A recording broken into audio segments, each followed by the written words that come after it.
Welcome back guys to the day 5 transformation series. ఈరోజు morning అయితే లేచి రెడీ అయిపోయినాం. By the way good morning to everyone. And బ్రేక్ఫాస్ట్కి అయితే ఎగ్స్ తీసేసుకున్నాము. అండ్ మన జర్నీ స్టార్ట్ అయిపోయింది షిఫ్ట్కి. అండ్ హియర్ వీ రీచ్ ఆ డెస్టినేషన్ మన కాఫీ షాప్. అండ్ లంచ్కి అయితే పిజ్జా, ఫిలెట్స్, ఇంకా ఆరెంజ్ జ్యూస్ అయితే తీసేసుకున్నాం.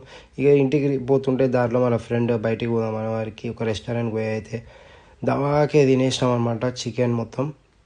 అండ్ మన ప్రీ వర్కౌట్ వచ్చేసి స్ప్రౌట్స్ తీసేసుకున్నాం. ఇక జిమ్కి అయితే ఉరికినాం, పోగానే బీసీడబ్ల్యూ యాడ్ చేసేసినాం. అండ్ ఈరోజు వచ్చేసి మన వర్కౌట్ ట్రైసెప్స్ గైస్. మ్యాక్సిమం ఒక 3-4 వేరియంట్స్ కవర్ చేసేసాము. అండ్ కేబుల్ మెషిన్తో ఒక 3 వేరియంట్స్ అయితే కవర్ చేసిన. తర్వాత డంబల్స్ తీసుకొని హెవీ వెయిట్స్ పుట్ ఆన్ చేసుకొని ఒక 2 వేరియంట్సే కవర్ చేసిన. అండ్ ఇప్పుడే వర్కౌట్ ఫినిష్ అయిపోయింది. And this is my flex after workout. And ఇది మన tricep condition after workout guys. And మన డిన్నర్ వచ్చేసి ఇదే అనమాట. That's it for today guys. See you tomorrow. Please like, share and comment.